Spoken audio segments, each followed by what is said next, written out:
ঠিক আছে। দেখো, আমি একটা সেট নিয়েছি। এটা হচ্ছে সেট নম্বর 34 ওই লীলার বই থেকে। তো এখান থেকে আজকে কিছু কোশ্চেন করব। তোমরা যদি কোনো কোশ্চেন তোমাদের আটকে থাকে, কোনো সেট করে থাকো, তাহলে সেই সেটগুলো আমাকে দিতে পারো। প্রথমেই বহুভুজের একটা কোশ্চেন দিয়েছে, আর বহুভুজের কনসেপ্ট আমরা হয়তো করিনি। এগুলো খুব ছোট ছোট কনসেপ্ট, জাস্ট কয়েকটা সূত্র আছে, সূত্রগুলো একটু জেনে নিলেই হবে। তিনটি বাহু দ্বারা সীমাবদ্ধ ক্ষেত্রকে যেরকম ত্রিভুজ বলে, এরকম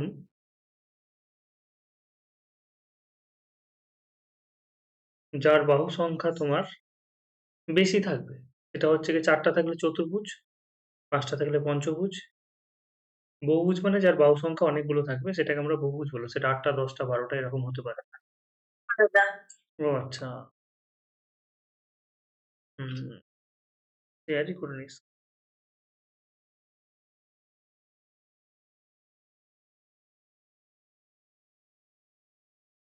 আর দেখা যাচ্ছে? হ্যাঁ। তো আমি একটা বহুভুজ আঁকলাম। এই হচ্ছে একটা বহুভুজ। আমি এখানে পঞ্চভুজ বা ষষ্ঠভুজই আঁকলাম ধরো। এই বহুভুজের ক্ষেত্রে এখানে সুষম ধরে নিলাম। সুষম মানে যে বহুভুজের প্রত্যেকটা বাহুর দৈর্ঘ্য সমান। যেকোনোই আমি বহুভুজ নিই না কেন, যেমন আমি যদি ত্রিভুজ নিই, ত্রিভুজ একটা কিন্তু বহুভুজের মধ্যেই পড়ছে, কারণ এখানে 3টে বাহু আছে। চতুর্ভুজ নিলে চতুর্ভুজও হবে। তা সেক্ষেত্রে এদের এই কোণটাকে অন্তঃকোণ বলে, আর এই কোণটাকে বহিঃকোণ বলে। আর সবসময় অন্তঃকোণ এবং বহিঃকোণের সমষ্টি কিন্তু 180 ডিগ্রি হয়। অন্তঃকোণ এবং বহিঃকোণ, এটা হচ্ছে অন্তঃকোণ,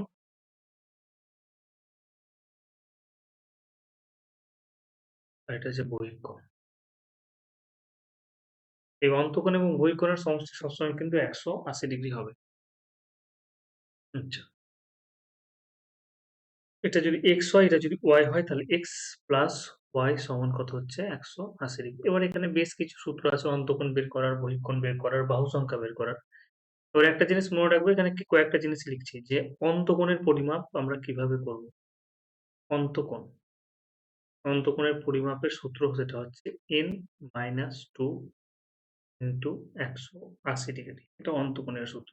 একটা বহুভুজের অন্তঃকোণের সূত্র হচ্ছে n-2 ইন্টু 180 ডিগ্রি। যেমন আমি যদি বলি যে ত্রিভুজের 3টি কোণের সমষ্টি কত?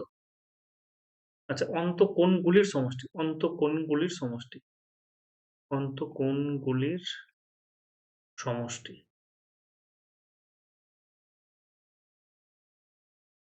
অন্তঃকোণগুলির সমষ্টি এটা। n-2 ইন্টু 180 ডিগ্রি, এটা হচ্ছে অন্তঃকোণগুলির সমষ্টি। একটু ওয়েট করো তো, আমি টেবিলটা নিয়ে আসি।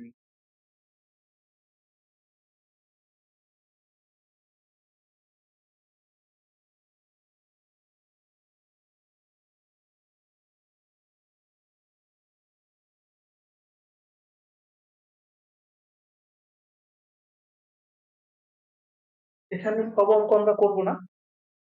যে জিনিসগুলো হয়তো জানা নেই, সেই জিনিসগুলো সম্পর্কে অল্প অল্প করে বলা হবে।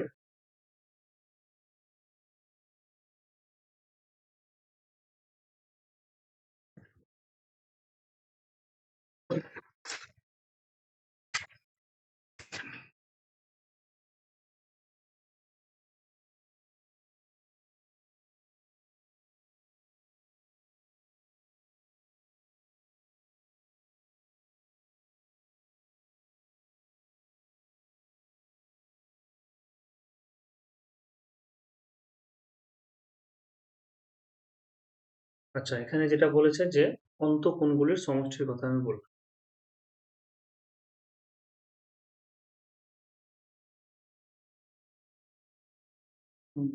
চেঞ্জ করাতে সমস্যা হয়ে গেছে।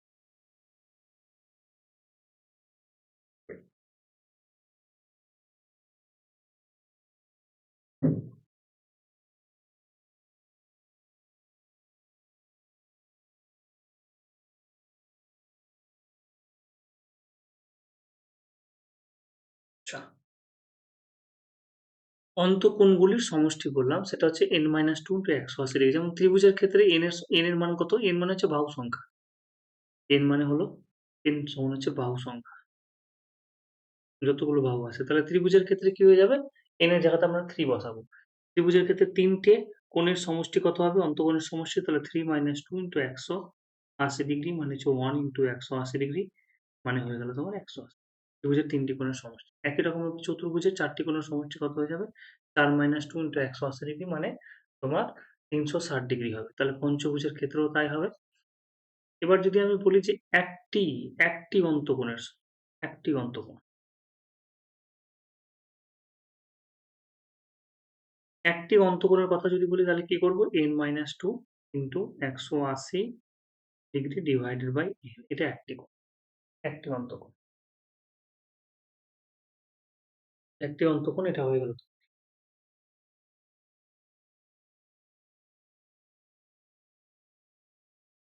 আচ্ছা, এবার এখানে একটা যদি বলি যে অন্তঃকোণ তো হলো, অন্তঃকোণের এটা পরিমাপ, একটা অন্তঃকোণ যদি বের করি তাহলে এরকম ভাবে করব।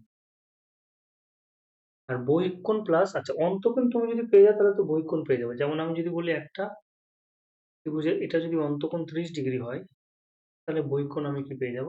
ইজিলি পেয়ে যাব। কারণ অন্তঃকোণ প্লাস বহিঃকোণ কত হয়ে যাবে? 180 ডিগ্রি। তাহলে এটা আমরা বলতে পারবো যেটা 150।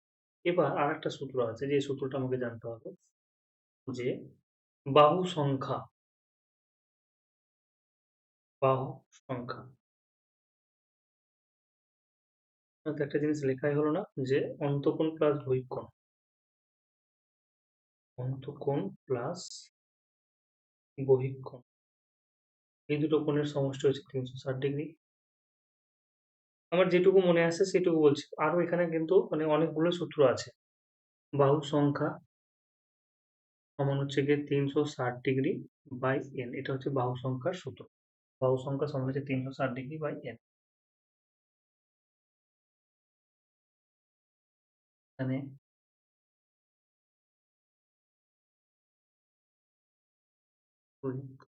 এক মিনিট,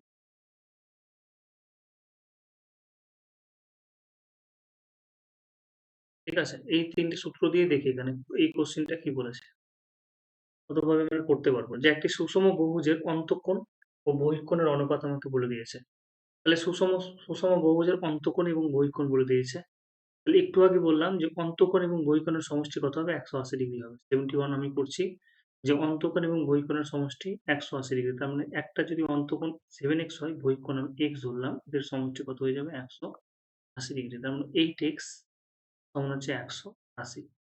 এরপর x সমান কত হয়ে গেল? 180/8। আর এখনই বলা হলো যে বাহু সংখ্যার সূত্র কি? যে বাহু সংখ্যা মানে হচ্ছে n, বাহু সংখ্যা যদি বলি তাহলে সেটা n মানে হচ্ছে বাহু সংখ্যা, এটা হচ্ছে 360 ডিগ্রি বাই বহিঃকোণ, 360 ডিগ্রি বাই বহিঃকোণ, বহিঃকোণ মানে কত হচ্ছে? 180/8। তাহলে এখানে 360 ডিগ্রি হলো, পরে 8 গেল, এখানে 180 কাটলে কত হবে? 2 8 দিয়ে কত? তার মানে অ্যান্সার কত হবে? 16টি। ব্যাপারটা বুঝতে পারলে কি?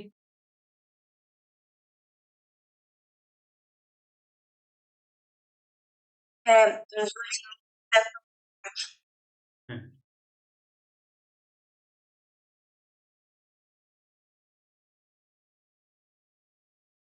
এইখানে ভুল লিখেছি গো। বাহু সংখ্যা মানে 360 ডিগ্রি বাই বহিঃকোণ।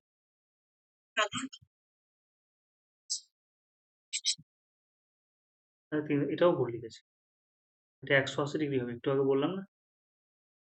আমি আরেকবার বলে দিচ্ছি, দেখো একটা সূত্র হচ্ছে কি অন্তঃকোণ মানে কত, যেটা বললাম n - 2 × 180 ডিগ্রি।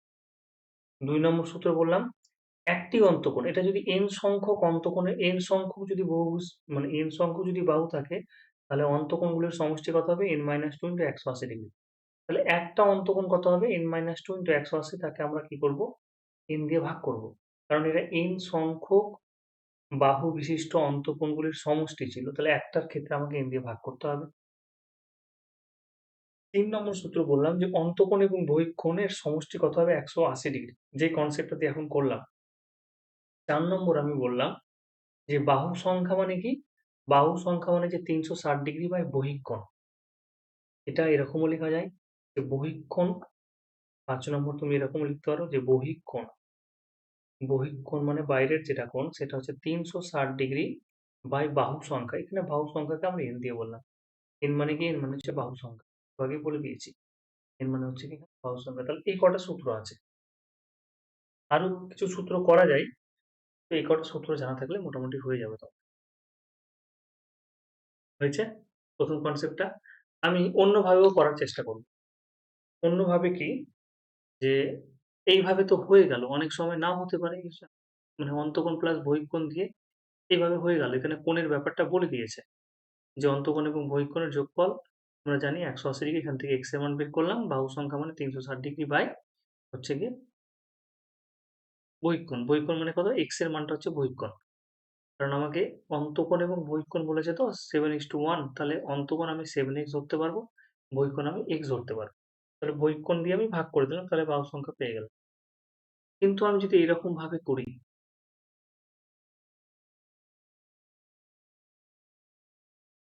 আমি যদি এরকম ভাবে করি যে বাহু সংখ্যা আমাকে বলে দিয়েছে অন্তঃকোণ এবং বহিঃকোণের অনুপাত। দেখো, এক অন্তঃকোণ মানে একটা অন্তঃকোণের অনুপাত এবং একটা বহিঃকোণের অনুপাত। তো একটা অন্তঃকোণ যদি বের করি তাহলে সূত্র বললাম n মাইনাস 180 ডিগ্রি। একটা অন্তঃকোণ যদি বের করি তাহলে n দিয়ে ভাগ করব। একটা বহিঃকোণ যদি ভাগ করি তাহলে 360 ডিগ্রি বাই n। একটা বহিঃকোণ, দেখো এটা লিখেছিলাম। একটা বহিঃকোণ মানে 360 ডিগ্রি বাই বাহু সংখ্যা। এবং এটাই হচ্ছে গিয়ে অন্তঃকোণ ও বহিঃকোণের অনুপাত। সেটা হচ্ছে 7:1। এটা ক্যালকুলেশন করে দেখবে। n মাইনাস 2, 7 2 14 আসবে। এবং n সমান কত? এভাবেও করা যায়। এভাবেও করা যায়। 71 এভাবে করতে পারো। যেটা যেটা খুশি তোমাদের। তো মনে না থাকলেও এভাবে করো। আচ্ছা, এবার পরের কোশ্চেনটা দেখবে। যে যদি বুঝতে পারো বা করতে পারবে তাহলে আমি স্কিপ করব। নেক্সট দিন আবার নাহলে তুমি আগে করবে নিজে থেকে, তারপরে করাবো। যে এক ব্যক্তি ১০ বছরে এত টাকা সঞ্চয় করেছেন। প্রথম বছরের পর প্রতি বছর তিনি আগের বছরের তুলনায় ১০০ টাকা করে বেশি সঞ্চয় করেছিলেন। তিনি দ্বিতীয় বছরে কত টাকা সঞ্চয় করেছিলেন? ১০ বছরে ১৬,৫০০ টাকা সঞ্চয় করছে। প্রথম বছরের পর প্রতি বছরে তিনি আগের বছরের তুলনায় ১০০ টাকা করে বেশি সঞ্চয় করছে। তিনি দ্বিতীয় বছরে কত টাকা সঞ্চয় করেছিলেন? মানে ওর যেটা সঞ্চয় সেটা এরকম। প্রথম বছর ১০০ টাকা, দ্বিতীয় বছর হচ্ছে গিয়ে সরি, প্রথম বছরের পর দ্বিতীয় বছর, আচ্ছা, আগের তুলনায় ১০০ টাকা বেশি সঞ্চয় করেছে। এভাবে করা যায়। হুম। আর অন্য কোনো ভাবে? আমরা একটা যখন নাম্বার সিস্টেম করেছিলাম তখন তোমাদের এরকম বলেছিলাম মনে হয়। যে টাকা, তারপরে হচ্ছে গিয়ে প্রথম বছর যদি টাকা সঞ্চয় করে তারপরের বছর প্লাস ১০০ টাকা। তারপরের বছর হচ্ছে প্লাস ২০০ টাকা। এরকম ভাবে আসছে। এইরকম ভাবে কিন্তু ১০ টা টার্ম হবে। এরকম ভাবে টোটাল ১০ টি টার্ম হবে। তো এসএন বলে একটা সূত্র আছে। এসএন মানে যোগফল। এখানে এসএন মানে হচ্ছে আমি n সংখ্যক টার্মের যোগফল।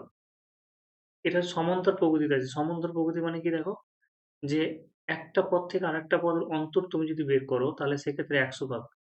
দ্বিতীয় পদ থেকে যদি আমি প্রথম পদটা বাদ দিই তাহলে ১০০। আবার তৃতীয় পদ থেকে যদি প্রথম পদটা বাদ দিই তাহলে সেক্ষেত্রে ১০০। তাহলে এসএন মানে কি প্লাস বাই 2 হবে এটা। n/2, 2a plus n-1 into d। এটা একটা সূত্র। n/2, 2a plus n-1। এখানে আমি সবকিছু বলে দিচ্ছি। এর মানে হচ্ছে যোগফল। এর মানে হচ্ছে যোগফল। n মানে হচ্ছে পদ সংখ্যা, কতগুলো পদ আছে। মানে হচ্ছে প্রথম পদ। প্রথম পদ। তুমি যদি সূত্র না জানো তাহলে কঠিন হয়ে যাবে অঙ্ক করা। d মানে হচ্ছে কি অন্তর। অন্তর, সাধারণ অন্তর, ডিফারেন্স। একটা পদ থেকে আরেকটা পদের ডিফারেন্স। এই হচ্ছে গিয়ে আমাদের কনসেপ্ট। সমান্তর প্রকৃতি এবং দেখছি যে গুণোত্তর প্রকৃতি থেকে অঙ্ক আসছে, অর্থাৎ শুধুমাত্র এই দুটো সূত্র জানলে অঙ্ক হয়ে যায়। এস এর মানে কত বলে দিয়েছে? 16,000। এস এর মানে আমাকে বলে দিয়েছে কত? 16,500। তাহলে এখানে আমি লিখেও দিচ্ছি এস এর মানে হচ্ছে 16,500। প্রথম পদ কিন্তু আমি জানি না, কোশ্চেনে কিন্তু বলে দেয়নি প্রথম। 10 বছরে এত টাকা সঞ্চয় করছে, প্রথম বছরের পর প্রথম বছরের পর প্রতি বছর তিনি আগের বছরের তুলনায় 100 টাকা করে বেশি সঞ্চয়। প্রথম পদটা আমি এখানে এই ধরলাম, প্রথম পদ যেটা দেওয়া আছে সেটা। এন কিন্তু বলা আছে সেটা হচ্ছে 10টা পদ আছে, 10টি, 10 বছরে। এই মানে এই ধরলাম এটা। অন্তর হচ্ছে কত? 100 করে বাড়ছে, তাহলে অন্তর কত হবে? 100। তাহলে 16,500 n/2 10/2 2a প্লাস এর মানে কত? 10 মাইনাস 1। ই মানে অন্তর, অন্তর মানে কত? 100। ক্যালকুলেশন করে দেখা যাক কি হয়। 16,500 সরি, আর থাকলে এখানে শূন্যর সাথে এটা শূন্য কেটেই যাবে, শূন্যর সাথে শূন্য কেটে যাবে। আর এখানে এই দুইটা আমরা যদি চাই তাহলে এখানে 2টা গুণ করে দিতে পারি। 2a প্লাস এটা কত হচ্ছে? 900।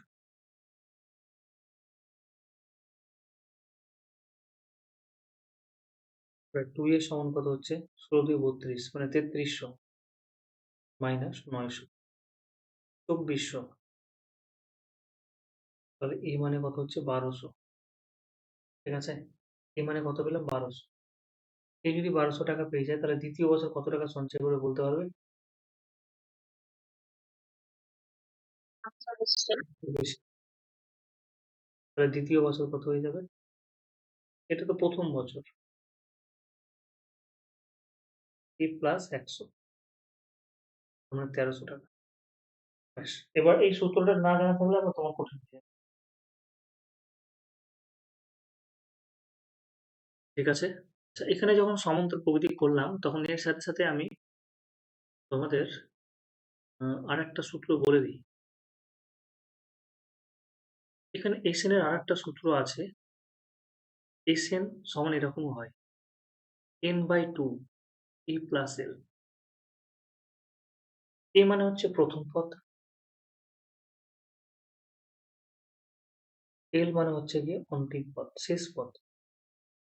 আমরা বলে দিই যে শেষ পদ।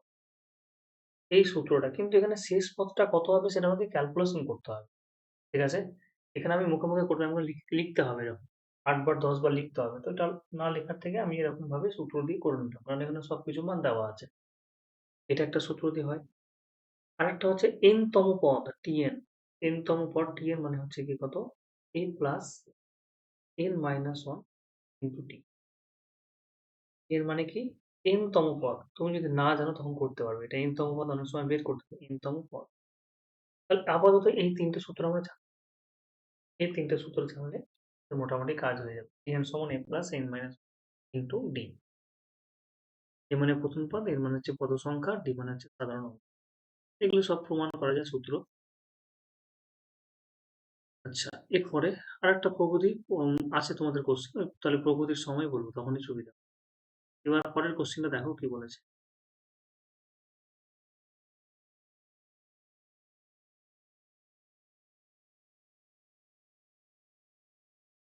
দেখো কি বলেছে পরের কোশ্চেনটা। বলেছে যে কত টাকা একটা নির্দিষ্ট চক্রবৃদ্ধি সুদে, একটা নির্দিষ্ট চক্রবৃদ্ধি সুদে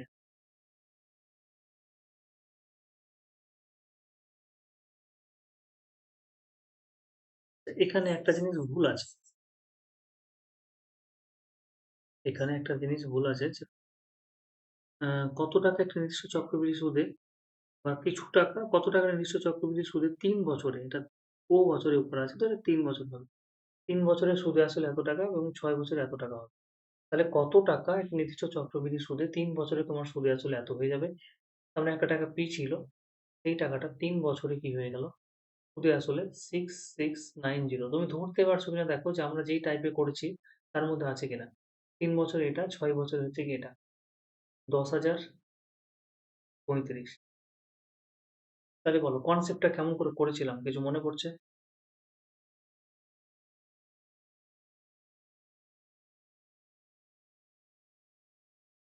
এক বছরের বের করতে হবে।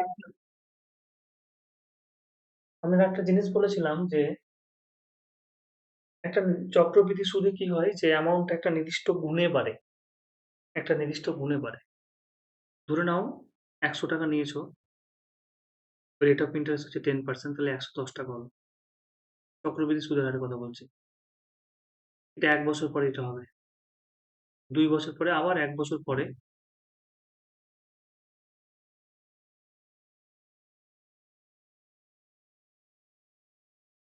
এটাও ৩ বছর। ৩ বছর, ৩ বছর, ৬ বছর হবে। ৬ বছরে বলছে কত? ১০,০০০ এত টাকা। তাহলে এটা ১ বছরে যদি ১১০ হয় তাহলে আবার ১ বছরে কত হচ্ছে? ১২১ হবে। এটা করে দেখে নিও, তাই আমি বলছি। তাহলে একটা নির্দিষ্ট গুণে কিন্তু বাড়ছে। নির্দিষ্ট গুণটা কত? ১২১/১১০। এটা হচ্ছে ১১/১০। এটাও দেখো একটা নির্দিষ্ট গুণে আছে। ১১০, ১১০/১০০। মানে ১১/১০। তাহলে চক্রবৃদ্ধি যখন সুদে আমরা অঙ্ক করব তখন অ্যামাউন্টটা সময় যদি সেম থাকে তাহলে নির্দিষ্ট একটা অনুপাতে বাড়বে, বা আমরা বলব নির্দিষ্ট তোমার নির্দিষ্ট হার, নির্দিষ্ট একটা অনুপাতেই বাড়বে। এই যে নির্দিষ্ট অনুপাতটা হচ্ছে সেটা এটা। তাহলে এখানেও কি হবে? নির্দিষ্ট অনুপাতেই বাড়বে। যে এই টাকাটা যে ৳৬,৬৯০ যে ৳১০,০৩৫ হলো, তাহলে এখানে কত অনুপাতে বেড়েছে? সেটা হচ্ছে গিয়ে আমরা কত গুণ বেড়েছে? নির্দিষ্ট গুণে বাড়বে। ৩ গুণ। এখানে ৩ গুণ বাড়লে টাকা এখানেও ৩ গুণ বাড়বে। তাহলে কত গুণ বাড়ছে সেটা আমি দেখে নিচ্ছি। ৩৫ ডিভাইডেড বাই 690। এটাকে ক্যালকুলেশন তুমি এখানে করে নিতে পারো, বা তুমি যদি ভাবো যে পরে করবে তাহলে সেটাও ওখানে করা যায়। তাহলে এটা ক্যালকুলেশনটা আমি করে নিচ্ছি। ৩ দিয়ে কাটছে। তাহলে ৩ দিয়ে কাটলে ৩ ২ ৬, ৩ ২ ৬, ৩ ৩ ৯। ৩ দিয়ে যদি কাটি তাহলে ৩ ৩ ৯, ১ ০, ৩ ৩ ৯, ৩ ৪ ১২, ৩ ৫। তারপরে ৫ দিয়ে কাটো। ৫ দিয়ে কাটলে ভালো হতো। ৫ ৪ ২০, ৪ ২০, ৫ ৬ ৩০। ৫ দিয়ে কাটলাম, ৫ ৬ ৩০, ৫ ৬ ৩০, ৫ ৯। তাহলে এটা আমি ২২৩ দিয়ে দেখতে পাচ্ছি। এটা ২। তাহলে কত গুণে বাড়ছে? ৩/২ গুণ করে বাড়ছে। তাহলে এখানে যদি এটা যদি 3/2 গুণ হয়, মানে এর সাথে 3/2 গুণ করলে এটা পাবে। তাহলে এর সাথে 3/2 গুণ করলে কিন্তু এটা আসবে। Therefore 3 into 3/2, এটা করানো অঙ্ক গো তোমাদের, এরকম অঙ্ক করেইছি আমি। একবারে হুবহু এই অঙ্কই করেছি। তাহলে P সমান ০, ৩ ২ ৬, ২২ দিয়ে কত?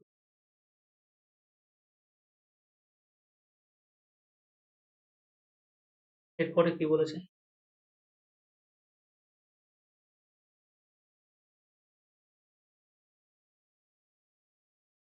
প্রতি ডজন ৳১৮ লেবু বিক্রি করে এক ব্যবসায়ীর 10% ক্ষতি হচ্ছে।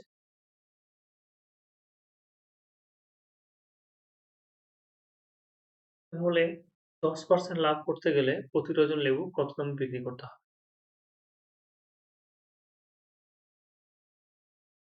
বলো কিভাবে করবে? ১ ডজনের দাম হচ্ছে গিয়ে তোমার ৳১৮, এবং ও বিক্রি করে দেখলো ওর 10% ক্ষতি হয়ে গেছে। প্রতি ডজন ৳১৮ লেবু বিক্রি করে, মানে ওর সেলিং প্রাইস হচ্ছে ৳১৮। Selling price ৳১৮, 18 rupees dozen.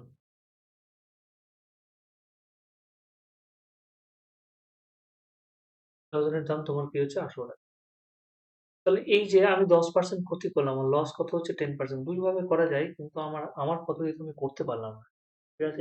এভাবে দেখো যে লস যদি 10% হয় তাহলে কস্ট প্রাইস কত? বের করতে পারবো? একবারে কি বের করতে পারবে? এটা কি একবারে বের করতে পারছো তোমরা? যে এরকমভাবে না করে যে আমরা লিখছি যে সিপি 10% লস করলো, মানে ৯০/১০০, এটা সমান কত হচ্ছে গিয়ে? 18 রুপিস। এটা সমান আমরা 18 রুপিস লিখছি। আমি বলতে চাইছি যে একবারে লিখবো। এই জিনিসগুলো আমরা এরকমভাবে লিখব না। যে ও বিক্রি করেছে 18 টাকা, 10% লস হয়েছে, তার মানে কস্ট প্রাইস কত? বিক্রি করেছে 18 টাকা, 10% লস করেছে, তার মানে কস্ট প্রাইস হচ্ছে গিয়ে নিচে 90 হবে, উপরে 100 হবে। এটা বোঝা গেল?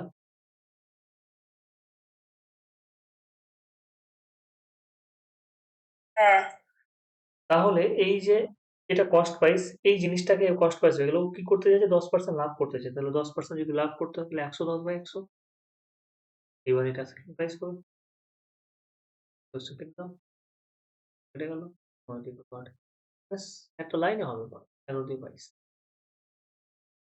এইভাবে আমার হয়।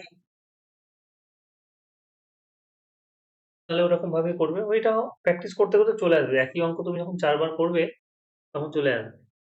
একটা জিনিস আমি দেখছি যে 450 টাকা বিক্রি করলাম এবং 20% লাভ হলো, তাহলে কস্ট প্রাইস কত? 20% লাভ হলো, তার মানে কস্ট প্রাইস এর 120, তার মানে 120 নিচে 100।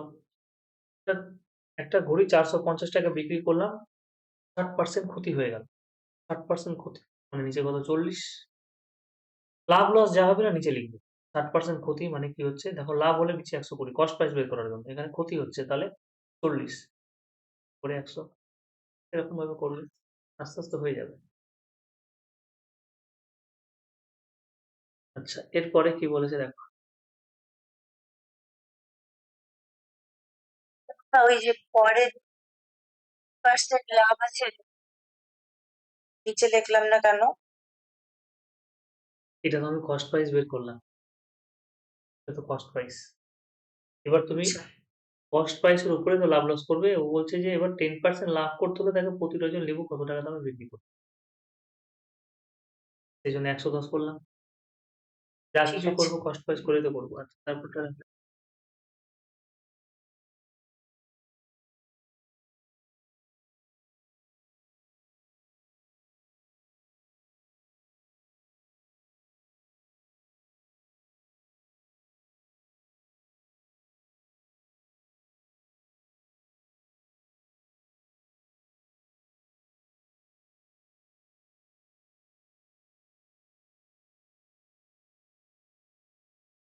একটা জিনিস ধরো, 9,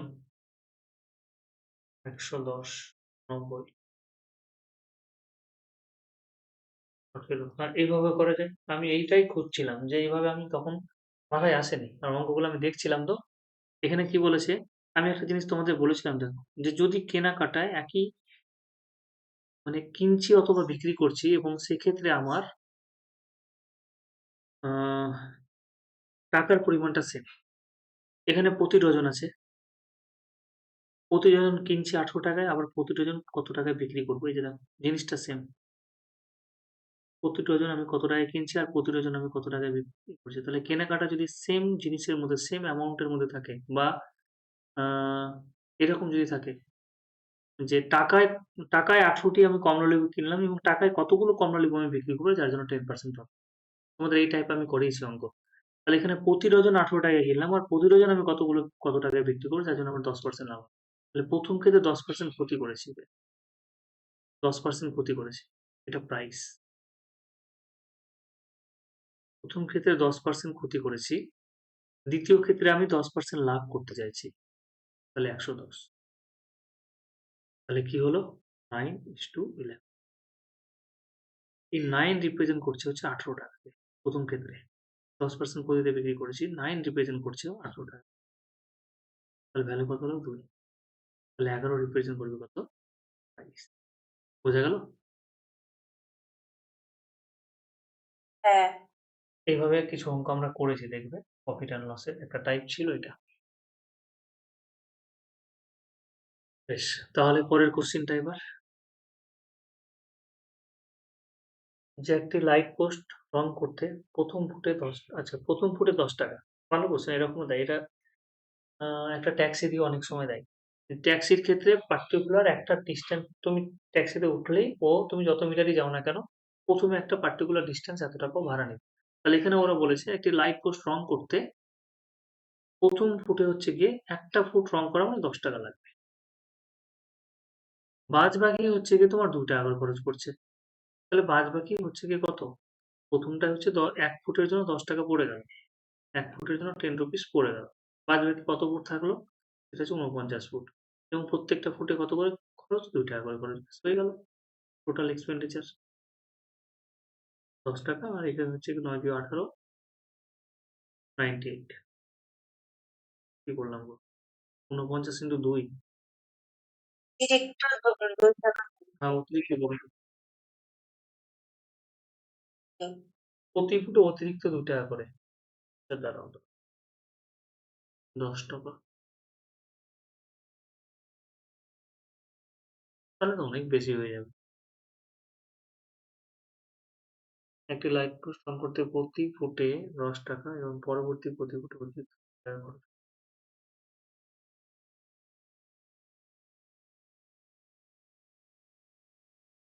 তাহলে তো অনেক টাকা হয়ে যাবে।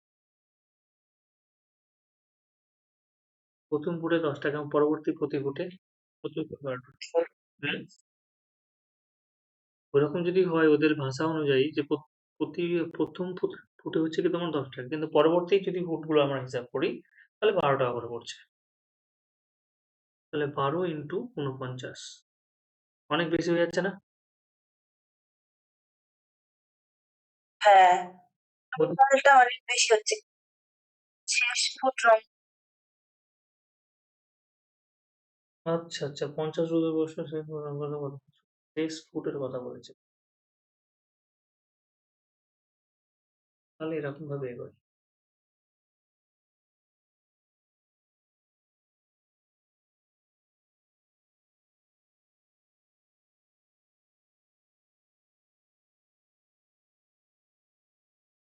শেষ ফুটটা আমাকে রং করতে তাহলে ৳2 করে যদি বাড়ে, মানে এরকম ভাবে যদি ভাবি যে ১ম ফুট হচ্ছে গিয়ে আমার ৳10 ঠিক আছে? শেষ ফুটের যেটা আমরা বের করব। শেষ ফুট। ১ম ফুট তো আমার ৳10 নিবেই ও। এবং পরবর্তী ৳2 করে বাড়ছে। তাহলে ৳2 করে যদি বাড়তে যাই তাহলে ৪৯ ফুটে কত টাকা বাড়ছে গো? ৪৯ ফুটে কতটা বাড়বে?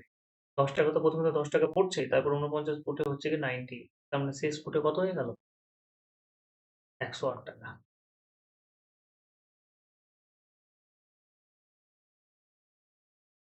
তাই কিনা বলো? হ্যাঁ, ১ম ফুটে তো ও ৳10 নিবে। এবার প্রত্যেকটা ফুটেও ৳2 করে বাড়ছে তাহলে শেষ ফুটে তাহলে ৪৯ ফুটে টোটাল ৳৯৮ বাড়বে। দিয়ে তাহলে কত হয়ে যাচ্ছে? ৳১০০ তারপর এটা করে দেখাও দেখি এই কোশ্চেনটা।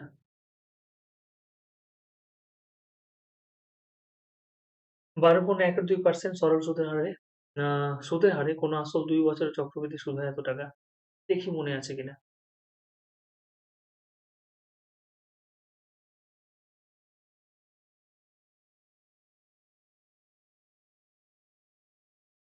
পারবো এটা।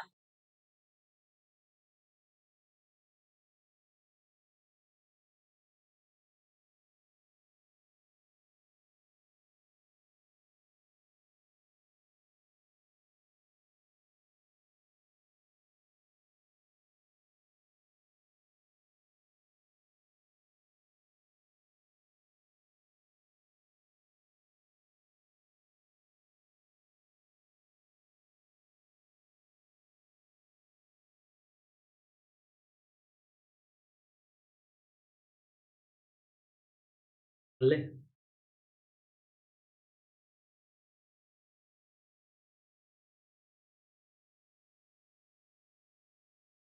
করছি। হুম, পেন লাগবে না।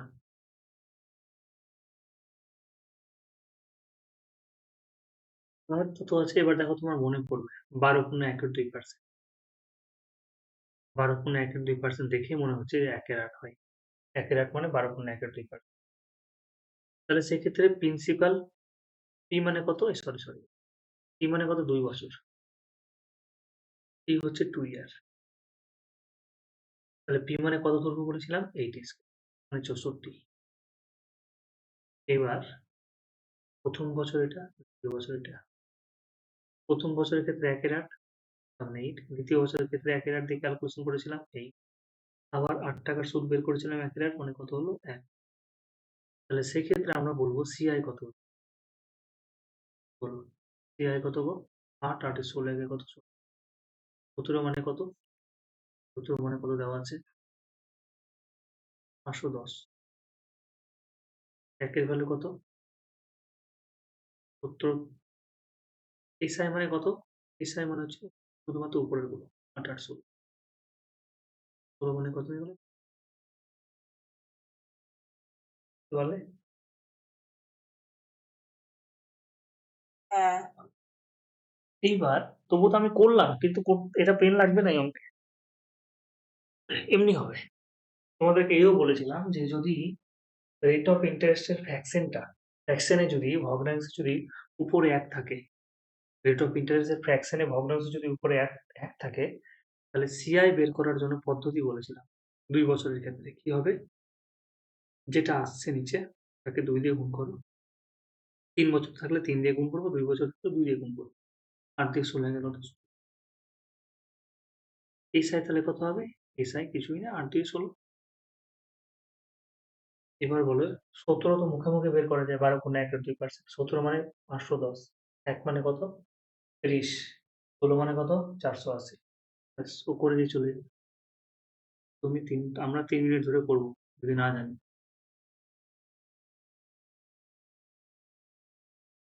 আচ্ছা এরপরে পল্লবী পল্লবী একটি মোবাইল নির্দিষ্ট মূল্যে তার জন্য প্র্যাকটিস সেট করতে হবে প্র্যাকটিস সেট করে যে আগের খাতাগুলো একটু খুলে দেখতে হবে যে কিভাবে হয়েছে তাহলে মনে পড়বে এই আমাদের যেগুলো মানে বইয়ের যেগুলো সলিউশন আছে সেগুলোতে বিশ্বাস হলে হবে না বইয়ের সলিউশন গুলো কিন্তু একবারে অ্যাপ্রোপ্রিয়েট না সেটাও দেখবে আর নিজেরগুলোও দেখতে হবে তাহলে মনে থাকবে জিনিসগুলো পরেরটা কি বলেছে দেখো যে পল্লবী একটি মোবাইল নির্দিষ্ট মূল্যে বিক্রি করে 30% লাভ করে যদি সেই মোবাইলটি দ্বিগুণ মূল্যে বিক্রি করে তাহলে লাভের শতাংশ এটা তো ইজিলি হয়ে যাবে চলো ট্রাই করো দেখি আমি ওয়েট করছি কি হবে কিভাবে করছো কোন সময় বেশিরভাগ অঙ্কের ক্ষেত্রে আমরা এক্স ধরতে যাব না 100 ধরবো 100 টাকা কিনেছি 130 টাকা বিক্রি করবো এবার ওর ইচ্ছে হলো কি হলো যে ও দ্বিগুণ মূল্যে বিক্রি করবে মানে 260 টাকায় বিক্রি করবে ডবল হয়ে গেল তাহলে কত টাকা লাভ হলো গো 160 টাকা লাভ হলো কত টাকায় 100 টাকায় পার্সেন্টেজ বের করার জন্য 100 দিয়ে গুণ করতে হবে 160 টাকা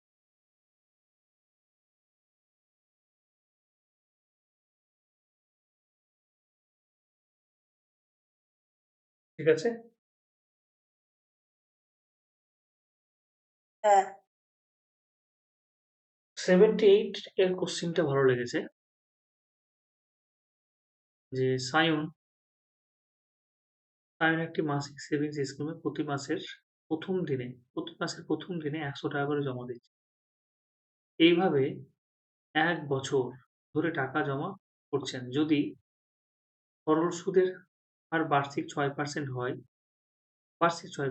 তাহলে বছর শেষে সে কত পরিমাণ টাকা পাবে তাহলে প্রতি মাসের প্রথম দিন 100 টাকা করে দিচ্ছে তাহলে 12 মাসে টাকা করে দিলে কত হয়ে যাচ্ছে 1200 টাকা এবার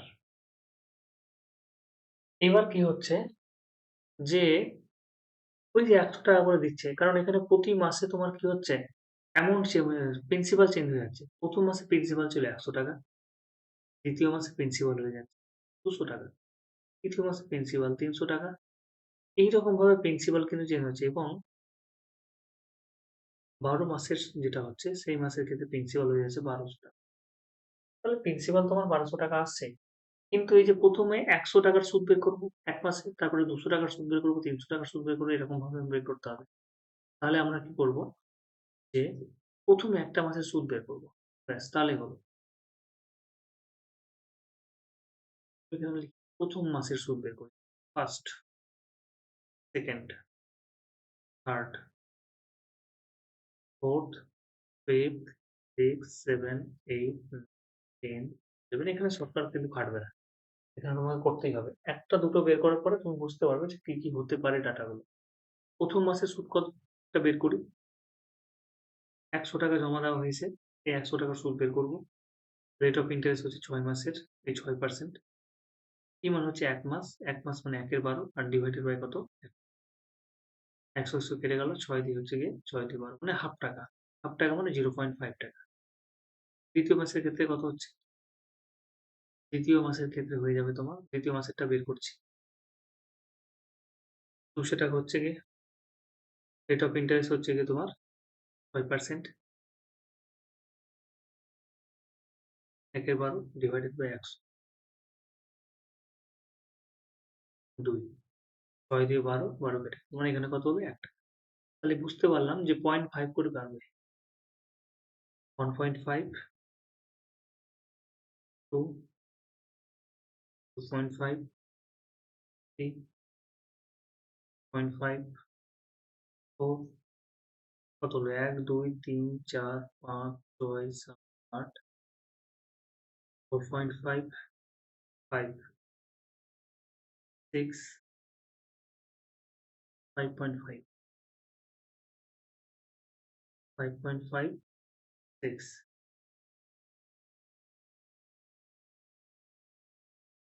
12 হয়ে গেছে। এবার এটাকে যোগ করতে হবে। তাহলে যোগ করলে কত হচ্ছে বলো? ৬ আগে সংখ্যাগুলো যোগ করো না। ৬, ৫ এ ১১, ১১ আর ৫ এ ১৬, ১৬ ৪ এ কত? ২০, ২০ ৪ ২৪, ২৪ ৩ এ ২৭, ৩০, ৩৫, ৩৫, ৩৫, ৩৬ হলো, ৩৭, ৩৮, ৩৯। তাহলে কত হয়ে গেল? ১২০০। ঠিক আছে? বোঝা গেল? হ্যাঁ।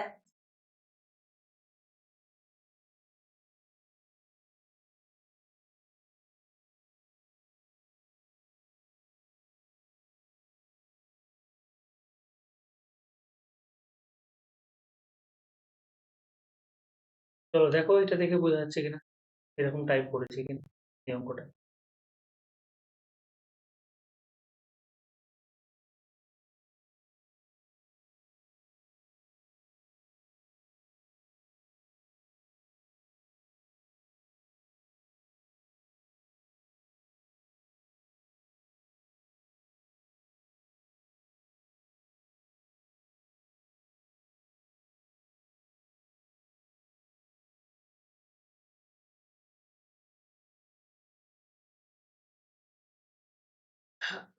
মনে পড়ছে কোনো মূলধন চক্রবৃদ্ধি সুদে ২ বছরে সুদে আসলে এত টাকা।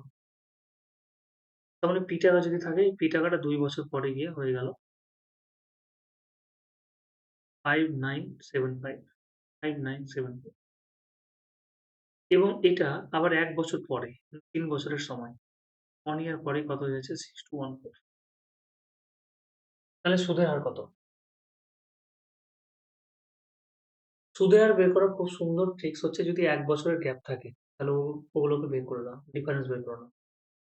করব 6214 মাইনাস 5975 ডিভাইডেড বাই হচ্ছে 5975। ঠিক আছে? যেমন আমি আরেকটা উদাহরণ দিয়ে দেখাই। ৬৪ করেছিলাম না? এখানে ৮ ছিল, এখানে ৮ ছিল, এখানে কত ছিল? ১ ছিল। তাহলে এখান থেকে এটা হচ্ছে ১ বছরের গ্যাপ। এটা ১ম বছর, এটা ২য় বছর। তাহলে ১ বছরের সুদ কত হয়েছে? ৳৮ থেকে ৳৮ সুদ ৳১ পেয়েছি। ঠিক আছে? বা ৳৮ ছিল, ১ বছর পরে হয়ে গেল ৳৯। তাহলে সুদ কত হলো? ৳১। ৳১ সুদ ৳৮ ৳১০০ কত? তাহলে ১২.১ ওরকম হচ্ছে কি ব্যাপার। যে টাকাটা ১ম ২য় বছরে এত হয়েছে, ৩য় বছরে এত হয়েছে। তাহলে সুদ যদি বের করি, তাহলে ৩য় বছর মাইনাস ২য় বছর বাই ১ম বছর ইন্টু ১০০। তাহলে এটা ক্যালকুলেশন করতে হবে। ক্যালকুলেশন করে যেটা আসবে সেটা অ্যান্সার। ১৪ থেকে ৫ বাদ দিলে ৯, ৪ হলো ৮, ১১ থেকে ৮ বাদ দিলে ৩, ৮, ২ ২৪৯, 5975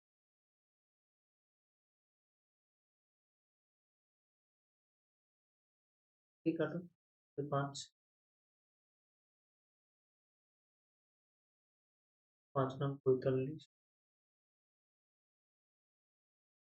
20 আছে কালকে কাটো এটা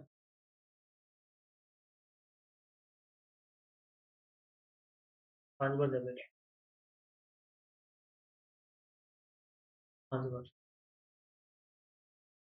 তার মানে কত হয়ে গেল রেট অফ ইন্টারেস্ট বুঝতে পারলে হ্যাঁ একটি সেলফোন ক্রয় করে বি সেটি 10% লাভে বিক্রি করলো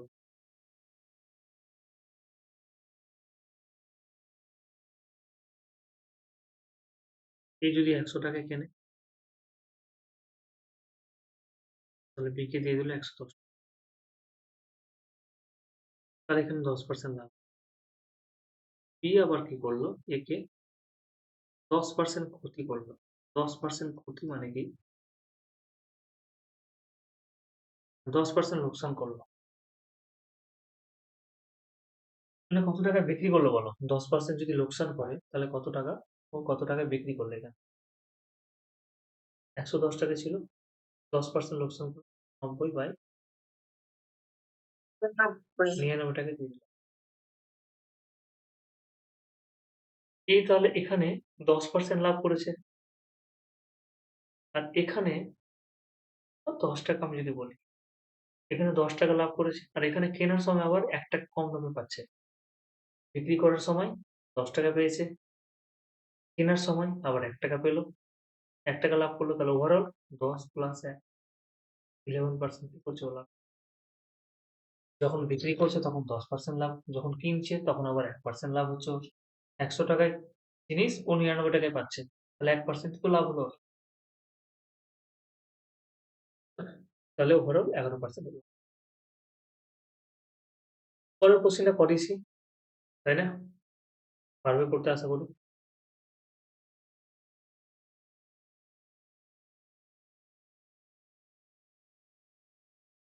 11 নম্বর পারবে তো নাকি সরি 81 হ্যাঁ ওটা কমন নিয়ে হ্যাঁ কমন নিয়ে করতে হবে সবগুলো থেকে 999 কমন চলে আসবে নাহলে বই থেকে দেখে নিবে পারবে 82টা কি মনে হয়?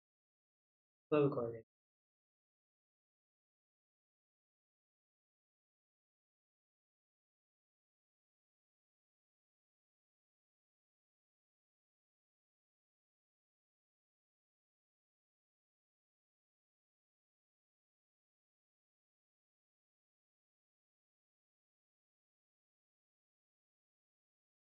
এক্স এর মান আমরা দেখতে পাচ্ছি যে এক্স এর মান সর্বোচ্চ হচ্ছে 7 এক্স এর মান হচ্ছে সর্বোচ্চ 7 আর এখানে ওয়াই এর মান হচ্ছে সর্বোচ্চ 12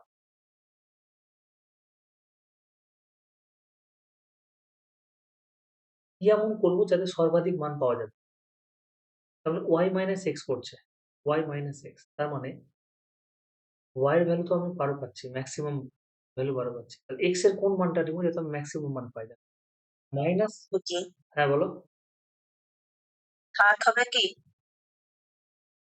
না 7 হবে না ভালো করে ভাবো দেখো আমি দুই ভাবে দেখিয়ে দিচ্ছি দেখো ওয়াই এর মান হচ্ছে ম্যাক্সিমাম কত 12 আর এক্স এর মান হচ্ছে কি ম্যাক্সিমাম হচ্ছে কি তোমার এখানে কত হয়ে গেল আমি যদি এরকমই করি এরকম ভাবে আগে দেখা -7 less than equals to x less than equals to 7 এই অঙ্কের ক্ষেত্রে আমরা কি করব আমাকে মাইনাস এক্স করেছে দেখো মাইনাস এক্স করতে হবে। আমি কি করলাম মাইনাস দিয়ে গুণ করলাম মাইনাস দিলে গুণ করলে x greater than equals two যদি 3 হয় মাইনাস দিয়ে তুমি যদি গুণ করো তাহলে minus x less than equals two -3 এটা নিয়ম গ্রেটার দ্যান ইকুয়ালস টু থেকে লেস দ্যান ইকুয়ালস টু হলে মাইনাস দিয়ে গুণ করলে এটা লেস দ্যান হয়ে যাবে তো এটাকে যদি সবগুলোকে যদি আমি মাইনাস দিয়ে গুণ করি তাহলে minus x less than equals two কি হয়ে যাবে 7 লেস দ্যান ইকুয়ালস টু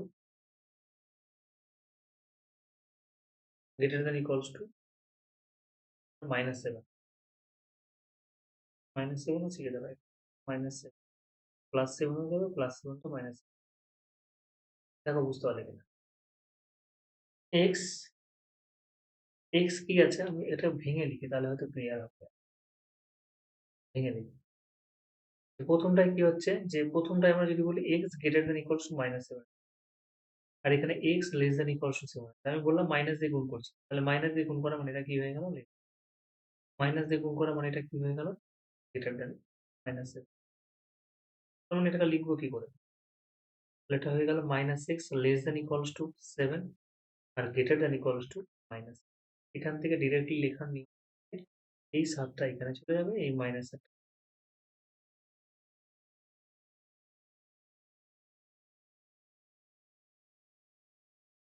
বোঝা গেল? হ্যাঁ, শুধু একটা মাইনাস এসছে দেখো। আর কোনো কিছু পার্থক্য হয়নি। মাইনাস দিয়ে যখন গুণ করছি শুধুমাত্র মাঝখানে মাইনাস এসছে আর কিন্তু কোনো কিছু তাহলে আমরা এটাকে এবার এরকম ভাবে যদি এরকম হয় তাহলে কি হয়ে যাবে? যে x less than equals two greater than equals to minus তার মানে আমরা কি করবো যখনই মাইনাস এই -7 টা এই পাশে চলে এই পাশে এখানে -7 তুমি যদি এখানে আমার -7 লিখে দাও ভুল হয়ে যাবে। তাহলে এই -7 টা এই পাশে চলে আসছে তার মানে কি মাইনাস হচ্ছে +7 এটা কি হয়ে যাবে? এই 7 টা কারণ এখানে আমি এরকম ভাবে কেন বলছি যে অন্য দুটো সংখ্যাও তো থাকতে পারে। অন্য দুটো সংখ্যাও থাকতে পারে। এরকম হলো x less than equals two 3 greater than equals to minus তাহলে তুমি কি করবে? -x তাহলে কি হয়ে যাবে? মাইনাস দিয়ে গুণ করে এটা হয়ে যাবে মাইনাস আর এটা হয়ে যাবে। এবার ব্যাপারটা বোঝা গেল? হ্যাঁ, সংখ্যাগুলোকে চেঞ্জ করে নিতে হবে উইথ দেয়ার সাইন। তাহলে আর y কত আছে? y এর ভ্যালু হচ্ছে less than equals two 12 greater than equals two যোগ করে দাও। এই দুটোকে যদি যোগ করি তাহলে কি হচ্ছে y minus 6 less than equals two 19 greater than তাহলে অ্যান্সার কি?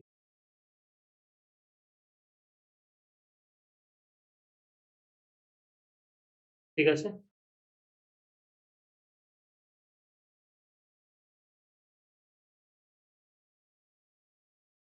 83 নম্বর দেখো কি বলেছে?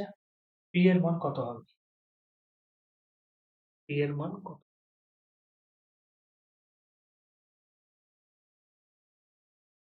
এখানে গুণোত্তর প্রকৃতিটা আমাকে শিখে নিতে হবে। ধরে নাও আমি একটু সংখ্যা লিখছি। যেমন এই সংখ্যাটা এখানে লেখা আছে। p সমান এরকম লেখা আছে 1 1 মানে কত? টু দি পাওয়ার 0 83 এর কথা বলছি।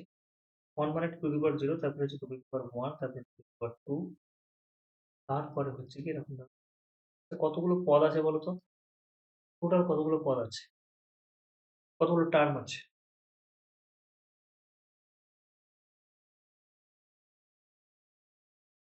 12 টা। 12 টা আছে। বেশ। তাহলে এখানে টার্ম হচ্ছে কি 12 টা। এটা দরকার কিন্তু এটা ভুল হয়ে গেলে আবার সূত্র ভুলে যাবে।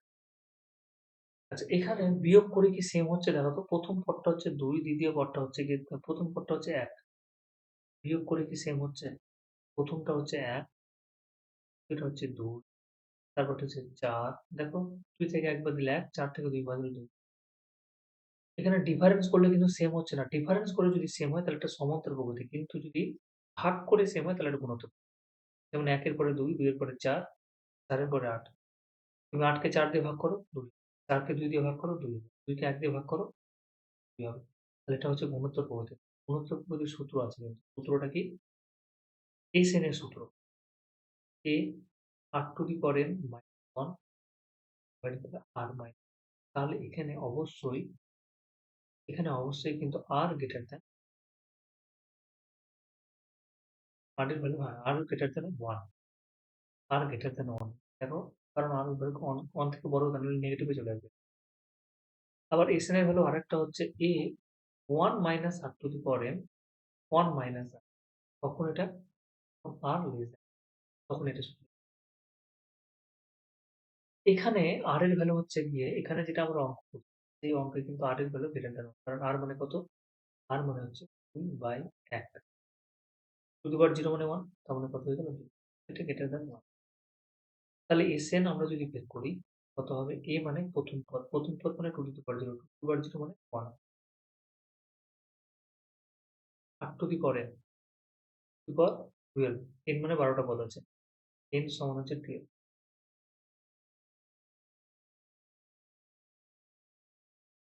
-1 আর -1 আর মানে 2 মানে এটা ক্যালকুলেশন 2^0 মানে 1 এবার 2^12 মানে তোমাকে গুণ করতে হবে।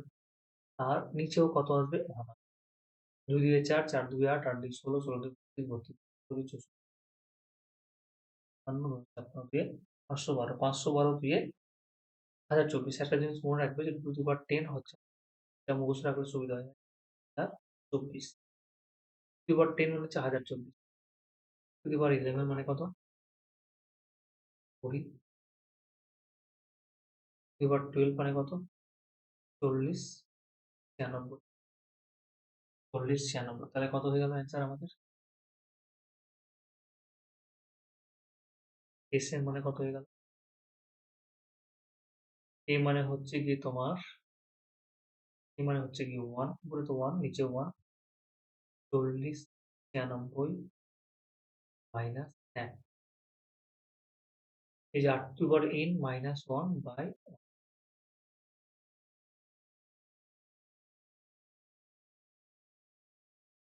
ঠিক আছে? বোঝা গেল? হ্যাঁ দাদা আগের অঙ্কটার একটু প্রবলেম হচ্ছে।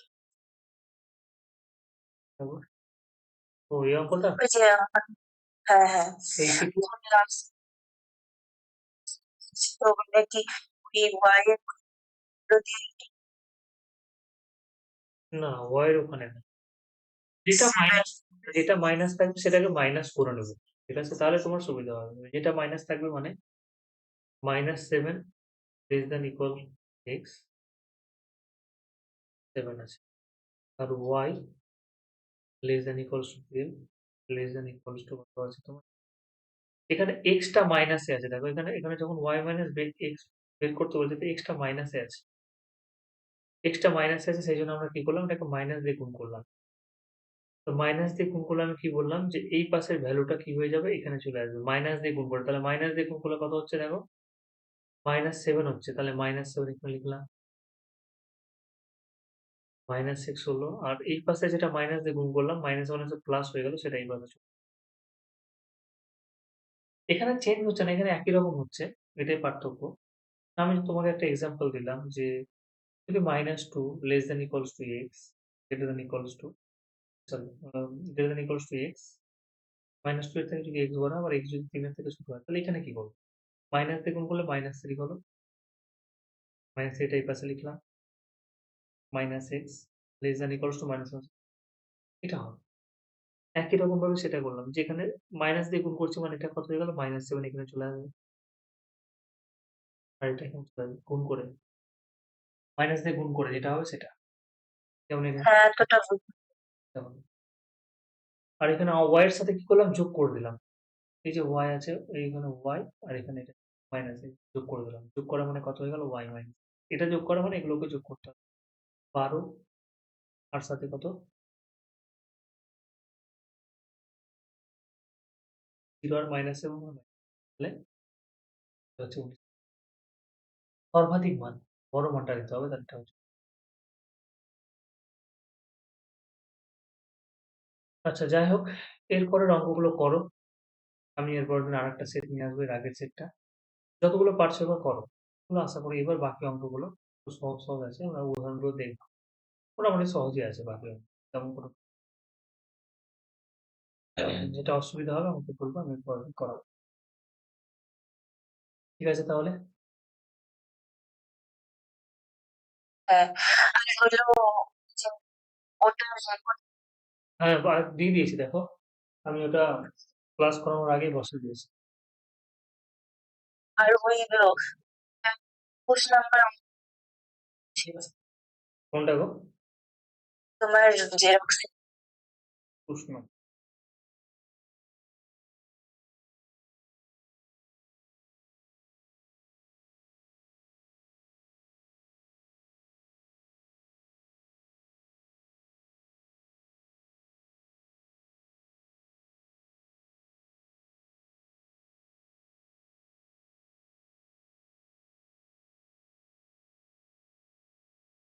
21 নম্বর 21 নম্বর তো কোনো প্রবলেম নেই। টাইমের ডিসটেন্স এটা না হ্যাঁ হ্যাঁ হ্যাঁ PDF type.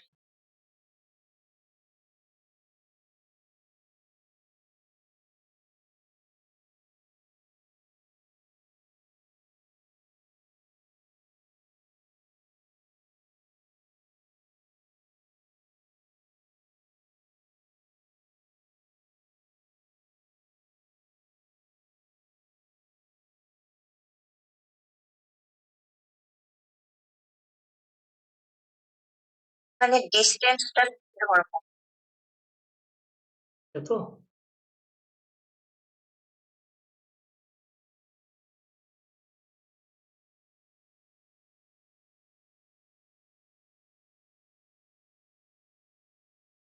a train from A leaves at 7 am at the speed of 25 km per hour to reach at B. Here B এখান থেকে 25 কিমি পার আওয়ারে যাচ্ছে। বেশ। Another train from A leaves at 12 pm 7 am যাচ্ছে 7 am এটা হচ্ছে 12 pm এ যাচ্ছে।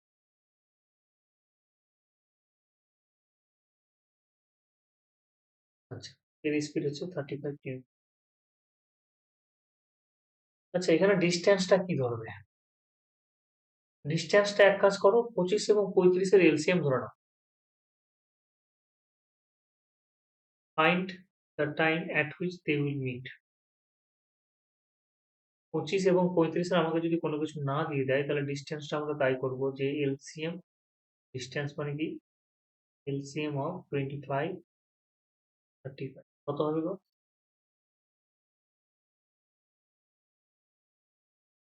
বড়টা নিলাম 175। 175 তাই এবার ধরে করো।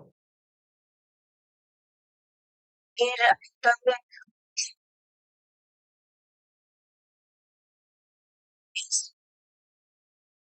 হ্যাঁ কি হবে? হ্যাঁ এর ধরলেই হবে।